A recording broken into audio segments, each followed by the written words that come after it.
Hey guys, today I want to answer a question that I get asked all the time about decluttering, and that is, how do I get over a decluttering hump? It's a common problem for a lot of us. We begin decluttering our lives, but at some point or another, we eventually run into roadblocks where we are at a loss to figure out what to declutter next. We can look around us and see that we still have too many things, but we don't know exactly how to take that next step to get to the simplicity that we want in our homes and in our lives. So today I want to address this and share with you 7 tips that you can use to get over a decluttering hump. And my first tip for you is to reimagine your space. Oftentimes we will fill up the space that we have. If we have a larger home, we'll tend to bring in more possessions to fill up the area that we have. So my challenge for you is to, especially if you have a larger space, imagine that you have a smaller space and try to figure out, okay, what are those possessions that I would truly want to take with me because I use and get value from if I had a smaller space.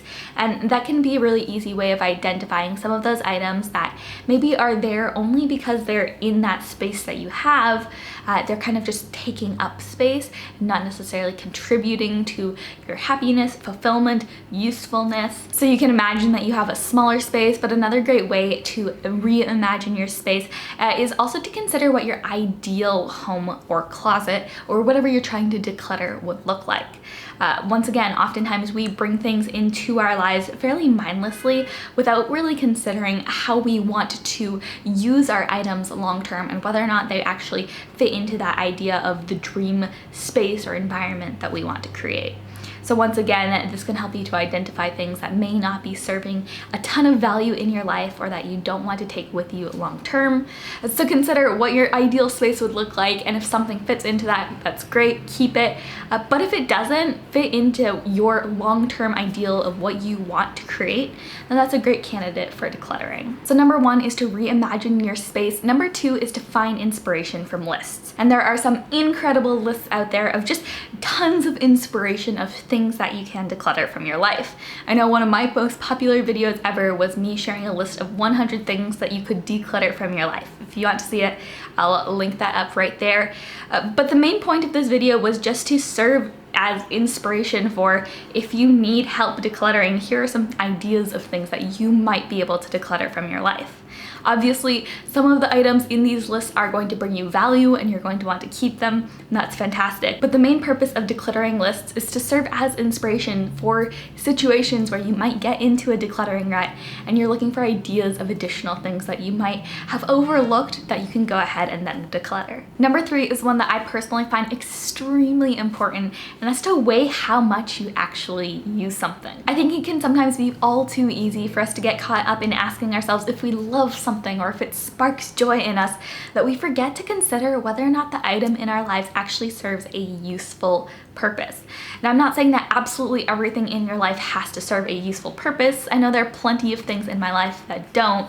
But that being said, I think that we need to consider, especially for items that are meant to be used, whether or not we actually use them. We need to separate a theoretical liking of the thing from how much it actually gets used. So really keep this in mind as you're decluttering and be conscious of this, especially for items that are meant to serve a functional purpose. Don't just ask, do I love this or does it spark joy? But also be conscious to ask yourself, do I actually use this item? And how much do I use it? When was the last time I used it? By judging the functional value of an item, that can oftentimes help us identify whether or not an item deserves to belong in our life going forward. Number 4 is a fun one that can help you to get over a decluttering hump, and that's to think about how an item you have might be able to bless someone. There are so many different areas of our life and items that we might have that this might apply to, whether that's something like an accessory or item of clothing, even a plant, a kitchen accessory, or perhaps it's something that's more of a staple, whether it's extra linens that you might have that you can donate to a local homeless shelter. Perhaps it's an extra mattress or piece of furniture. There are so many items that we have in our lives that even though we might get some degree of value from, we maybe have enough of that item, or we might even have more than we actually need. And so even though we might use that item or at least have a use for that item, we can actually really bless someone and enable them to get more value from it than we could ourselves by donating it or giving it to someone. So I think that's just something important to consider. If you're decluttering or giving away or donating something with intentionality, you can actually bless someone more than you can be blessed by keeping that item in your life. Okay, next up, number 5 is to try getting rid of a surface. Whether that's a table, a bookshelf, a bench, there are a lot of different surfaces that we have, and these surfaces often collect things. We talked about earlier how we'll often bring things into our lives to fill the space that we have, and we do the exact same thing for surfaces. For whatever reason, we as humans often feel the need to put things on the surfaces that we own, and as we bring more things into our lives, we often bring up more surfaces to hold those things. So a great way to challenge yourself if you're in a decluttering rut is to try just getting rid of a surface. Get rid of a dresser and see if you can take all of the clothes that you have and then fit them into your closet without needing extra furniture items to fit those clothing items that you have. Or perhaps if you have multiple bookshelves, try condensing all of the books you have to a single bookshelf and sell the other bookshelf that you had. There are a lot of different surfaces that we have that can collect items, whether they're trinkets, books, clothes, or a variety of other objects that we oftentimes fill our surfaces with. And so it's a really fantastic challenge to just get rid of a surface and see, okay, if I do get rid of this, what becomes of the items in it. Can definitely be a way to spark decluttering and really help you to get over a rut, especially if you're not sure what to declutter next. That kind of forces you to get creative and maybe declutter and push yourself in a way that you wouldn't otherwise. Tip number 6 is to create a donation box. And one of the main reasons that we get into decluttering humps or decluttering ruts is simply that we finished our first big declutter. When we begin decluttering our spaces, we often will go through our entire home step by step over the course of a period of months or maybe a year or even years. But once we finish that large declutter where we've drastically reduced the number of items in our life, we then transition into a space where it can feel like a decluttering rut where we simply just don't have that many things left to declutter. Now, instead of viewing this as a decluttering rut, what I would instead suggest is that you've actually moved into a maintenance phase. So you've decluttered most of your life. You're not actually in a rut, you've just simplified your life, and that's fantastic. But it's important to remember that the things that we have in our life will always have the same amount of use and value to us. We might change sizes and thus some clothes no longer fit us. We might use a kitchen appliance for several years and then eventually it kind of falls out of use for us. There are a variety of items and ways that things can change in the amount of value and use that they give us. And when things are no longer valued and used by us, it's important that we recognize that and go ahead and dispose of them appropriately.